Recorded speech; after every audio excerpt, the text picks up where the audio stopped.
Hey, what's up, Exit the Matrix family? Bob here. Hey guys, I hope you're having a great day. Thank you for joining me on this morning talk.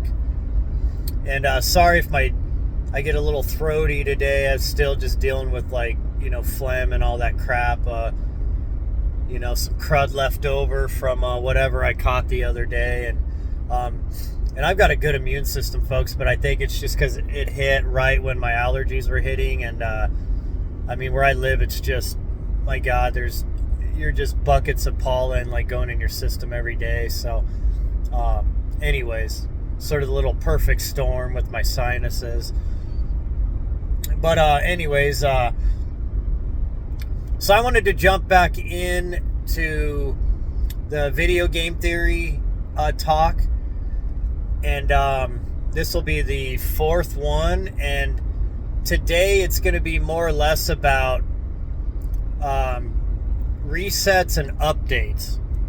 So, as any of you guys know that's played a video game before, you know that oftentimes in the game you can reset the game. Like, say you're losing, or you don't like the way things are going, or you mess something up real bad. A lot of times you'll just start over and reset the game.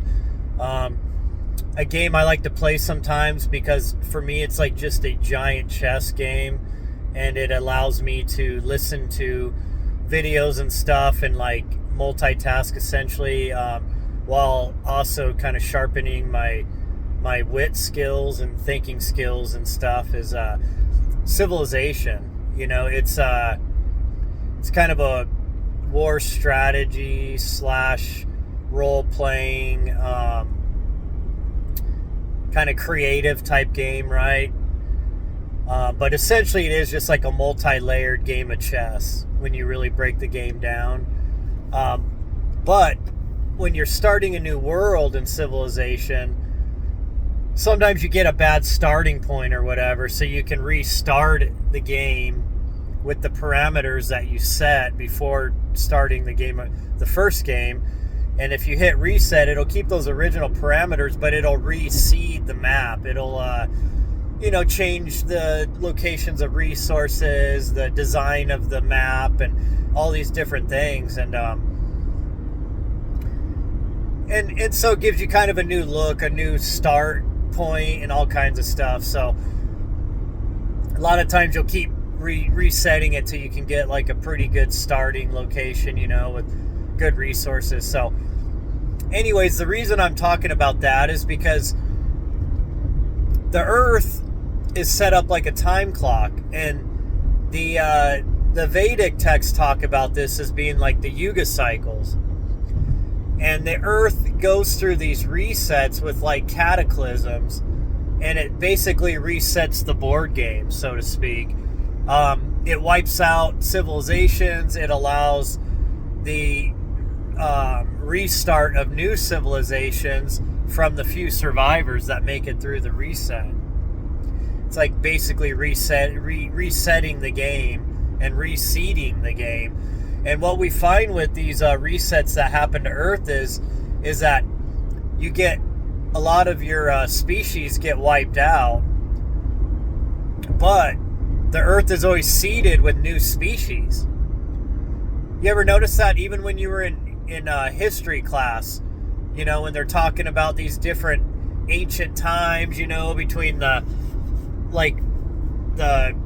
pre dinosaur time, and then the dinosaur time, and then the time when the mammals rose, and there's all these different time periods, right? Well, those of you that have looked into Atlantis, you'll understand, Atlantis and Lemuria were, at least supposedly, mythologically spoken about, ancient advanced civilizations on the Earth that got wiped out in cataclysms. And then you read in the Enuma Elish, the Atrahasis, Epic of Gilgamesh, the Old Testament of the Bible.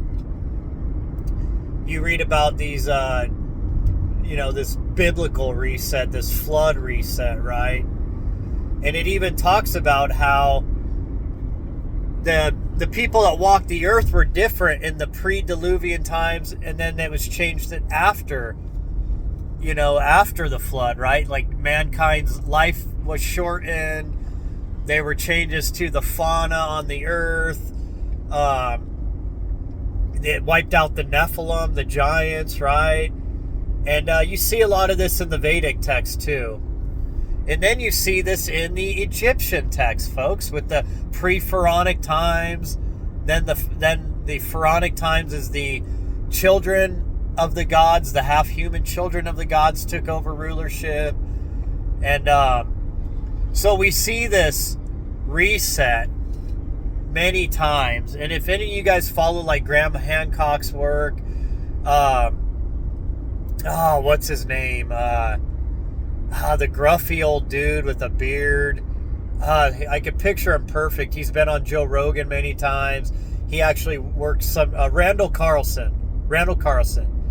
He, him and Graham Hancock go a lot into talking about these resets. The what do you call it? The Younger Dryas, right? So we know that the Earth goes through resets. Geologically speaking, there's proof of it. There's proof of it in the skeletal remains, found from dinosaurs and all that, in the frozen mammoths that have been found in the, the tundras, the Arctic regions. We know that by fauna structures, by fauna studies, like fossils of fauna and stuff, and crustaceans, and on and on and on. You can look, folks, when I lived in Colorado, you could go hiking at, 8,000 feet elevation and find seashells on the mountain, on the ground. So it's obvious that the Earth, it changes its structure, that cataclysms happen, animals, your species die off, new species arise. Humankind has even been hybridized and adapted. This is all spoken about in the ancient texts. So the point I'm getting at, folks, is just like these video games, you can reset, and sometimes you can even change the seeding and the structure of the land and everything in your game. This happens on a regular basis on Earth. The Earth goes through this. And you have a new game board, a new game. Every time a major reset happens on the Earth. Let that sink in. It's simple. It really is. And the way that you could do that is, if this is a simulation, you can reset the Earth, and it's going to play out in natural ways on the Earth, but nobody's here to watch that transition. Where does the seeds for these new species come from, right? Wiping out previous species, like these megalithic these massive dinosaurs and such. And I don't know. I know there's arguments that dinosaurs survived on way later than they say. There are ancient paintings that depict dinosaurs being rode, like brontosauruses. I mean, there was talks in when Alexander the Great was conquering the world, there was depictions, and they talked about slaying giant lizards like dinosaurs. Of course, you had the all the talk in Europe of dragons being slayed by the knights and all that. And so we got a lot of interesting stuff, folks. We could talk about. There's those ancient temples in like Myanmar and Southeast Asia that show like dinosaurs, like Angkor Wat, right? On dinosaur depictions. There's dinosaur depictions in ancient Indian temples and stuff. So, like, folks, obviously our history is also a lie. Like, they've changed things, they've hidden things. But the point I'm trying to get at is, just like in a video game, you can reset the parameters of the game. You can reset the characters, the animals, the species, the landform. All of that can be reset on Earth. It's interesting things to think about. And as far as updates go, folks, this is another big one I've thought a lot on. Just like in a video game, like say you get, like right now, occasionally when I'm listening to podcasts and stuff, and I'm doing research, just, audio, listening to like NDE audios and stuff like that. Sometimes I'll play the new Civilization 7. And, it's interesting because they've come out with already like 2 or 3 updates to the game, because it dropped in like February or something like that, and there's already been some major updates. They fix bugs in the game, they fix glitches, they add new characters, they add new resources. They different things are updated in the game, like ratios of battles between different type of units and stuff, right? Maybe the balance was off, so they rebalance it. Like, new abilities added. Like, look, any video game you play, folks, modern game now, because maybe the Nintendo games you couldn't do that, right? They were set, right? The cartridge. But ever since they came out with the games that could be downloaded and you have connection to the internet, they regularly update these games and fix these glitches and stuff. Back in the days of Nintendo and all that, sometimes they would come out with later cartridges where they updated and fixed things. But if you had the original, you were stuck with the glitches, right? There's no way to update the cartridge, the Nintendo or Super Nintendo cartridge or the Sega cartridge. But now with the internet, you can update games, even console games and computer games and tablet and phone games, right? So on a regular basis, you get updates and things can change in the game. And sometimes that has ripple effects in the game. Well, what does that happen in this world or not, folks? Well, how many of you have heard about the Mandela effect? The Mandela effect is a very interesting phenomenon that a lot of people swear by, including me. Especially growing up as a kid in the 80s and 90s, there were specific things. Like lines in movies, like in the Star Wars, right? Like the famous, lines between Luke Skywalker and Darth Vader, Like, Luke, I'm your father. And then what did it change to now? It doesn't even make sense. It's like, I can't even remember. See, I can't even keep up with the Mandela effect on some of this stuff. But like the Bernstein Bears, right? We always knew it was the Bernstein Bears, and then changed to the Bernstein Bears. A lot of it's just little glitches like that you notice. Like the Jiffy or Jif peanut butter. They came from Nelson Mandela.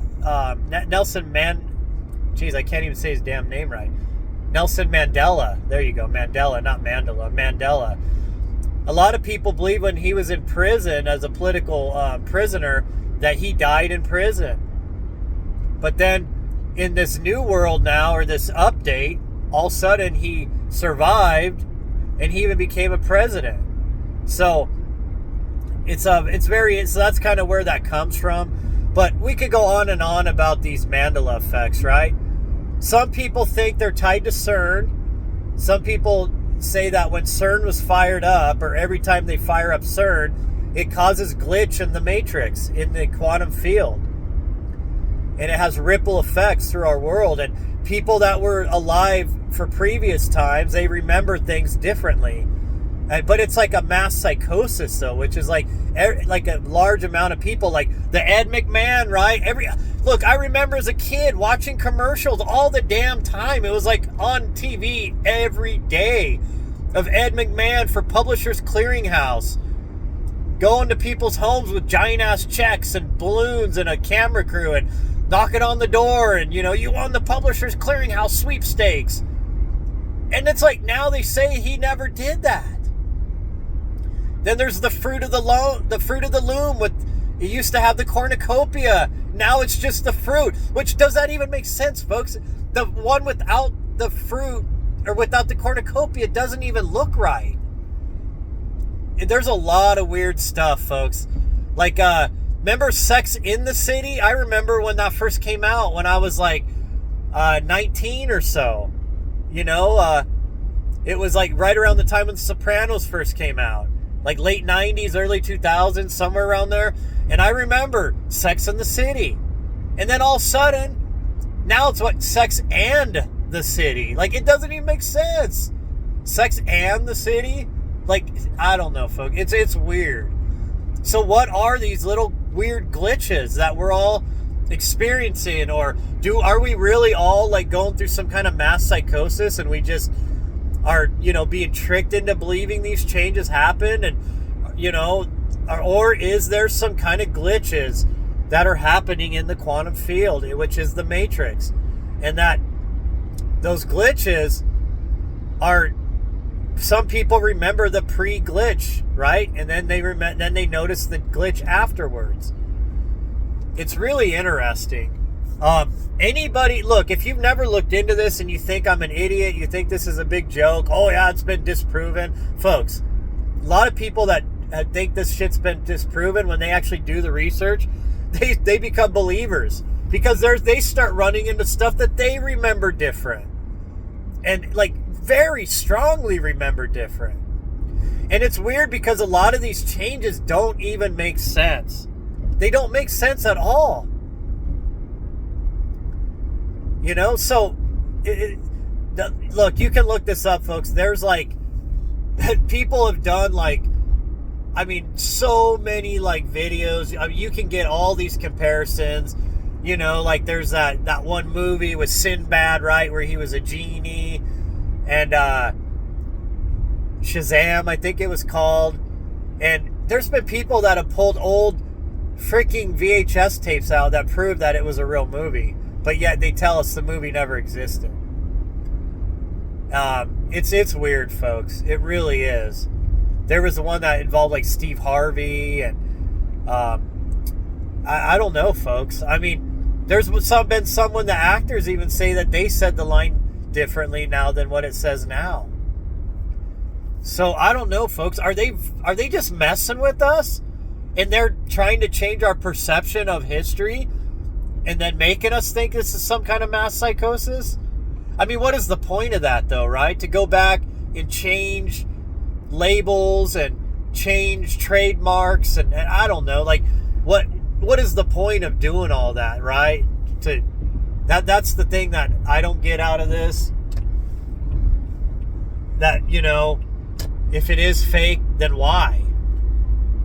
Because there are definitely some that are pretty freaking obvious when you look into them, that like it'll really pick your interest because it's like, wow, what the heck?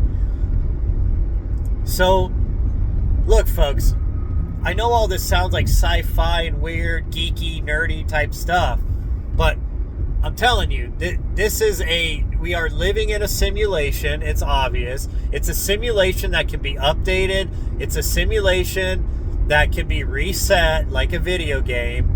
In fact, there are planned resets so that you can, look, if you're going to keep incarnating here, you're truly a spirit having a human experience, and you've reincarnated here on Earth many times in different generations and maybe in these different ages that before and after resets.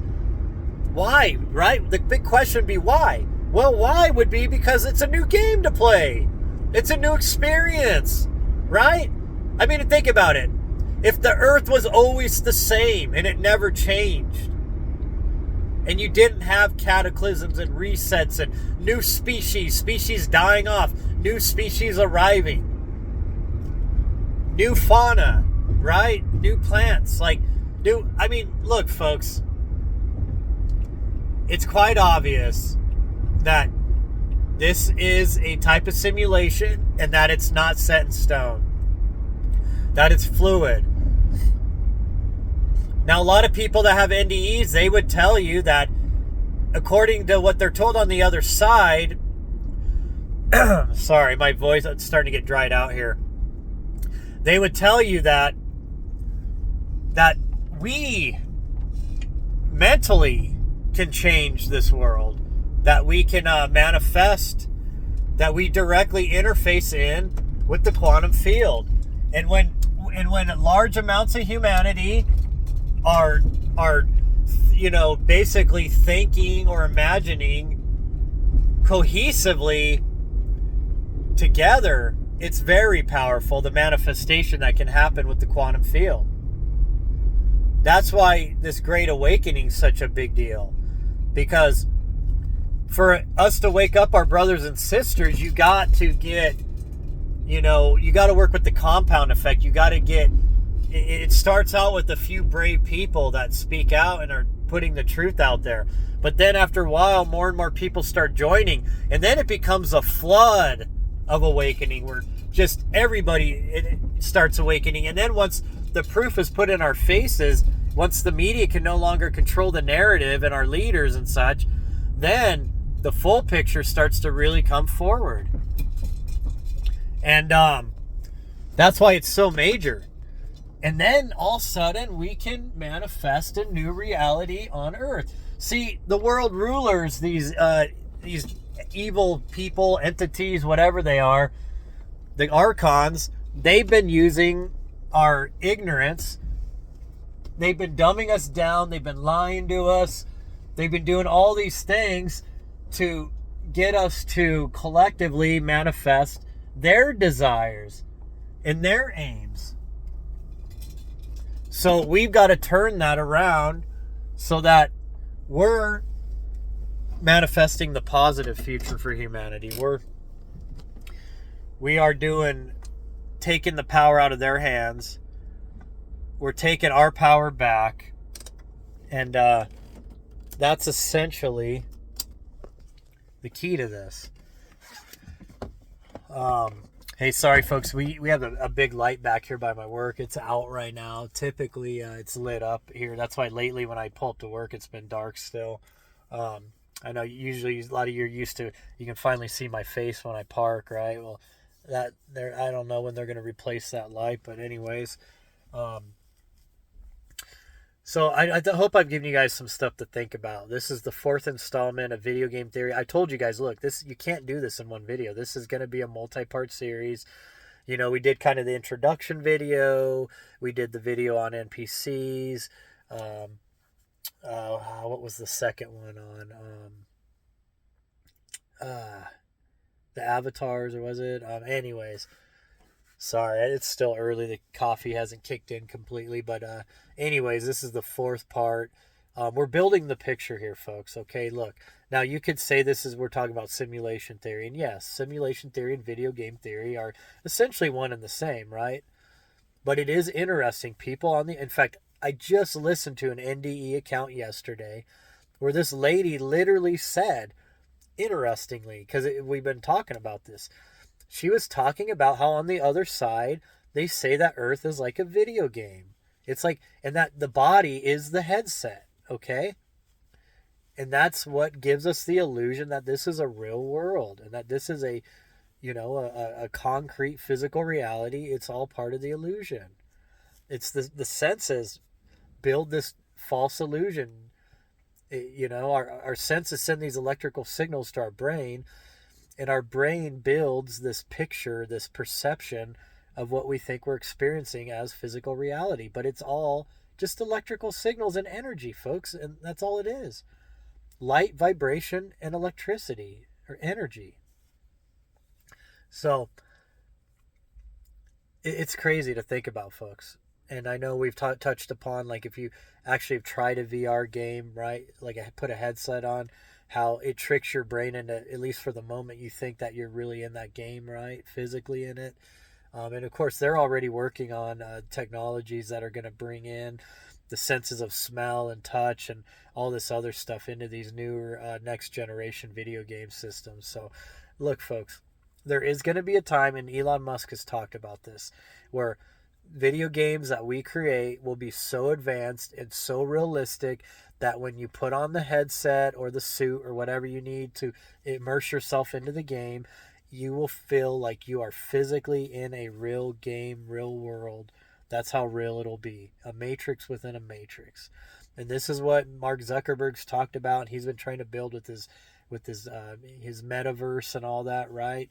Look, folks, is it possible that we are in layers and layers of simulation and that in the way long, maybe billions of years ago, our species, or at least our type of entity, whatever the hell we really are, that we had created, or we figured out a way to have the consciousness leave the physical body, the mind, the brain, and that we built all of these simulations to experience living a real life still, right? Because we left all that physical behind and now we crave the physical again. So we create simulations upon simulations to try to, um, experience that again and remember that, right?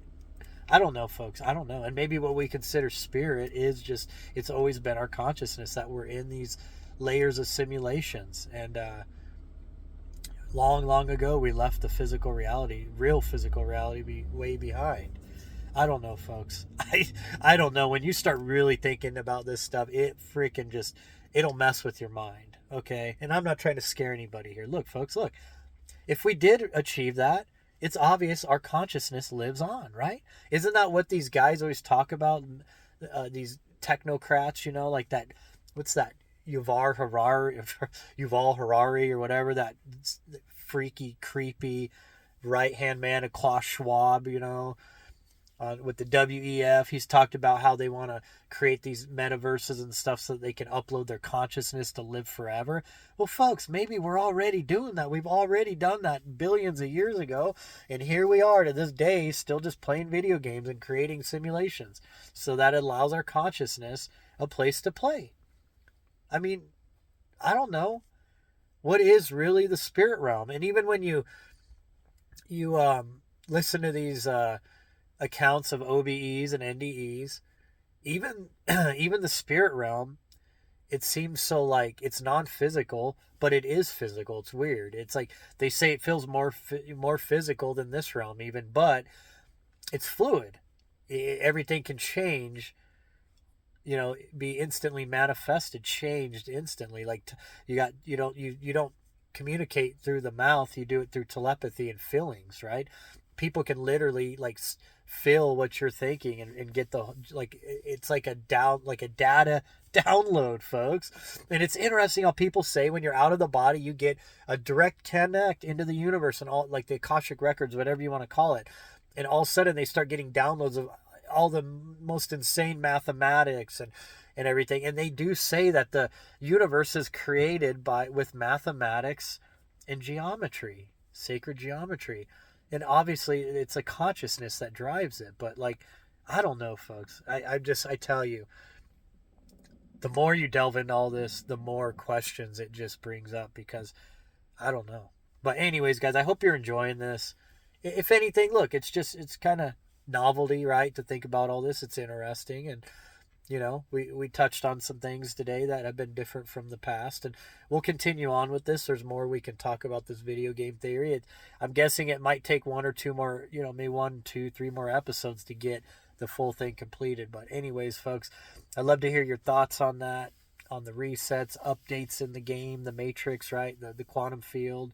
And remember, folks, if you're interested in doing one-on-one Zooms with me, I offer those my time for your donation. And you get a copy of the Zoom, and I give out gifts of garnets. I'm still working out the details on that because I'm trying to get these cleaned up and try to get more gemmy ones out to you guys. Because, look, the bigger these things get, the uglier they get. So, I mean, some people be, oh, you gave me some ugly rocks, with the purplish hue, These are rare purple garnets. They're not your old red garnets you find all over the U.S. These are specific to Western North Carolina. To the area I live in, and I go hunt them on a regular. So it's a parting gift, a thank you. And just so you guys know, I'm only doing that for anybody that books an hour or more, okay? If you book a half an hour with me, for one, that talk's going to go so quick. It'll be like it won't I've never had anybody book a half an hour. It's always been typically an hour, 2 hours, even 3 hours. So um but anyways, guys, for those of you who start waiting on those, they are coming. I'm working on that. I've told you guys I've been working with some muriatic acid and stuff. I've been trying to clean those up and figure out the right technique because I'm new to all this. But look, I got jars of these things, and I would love to share them with you guys.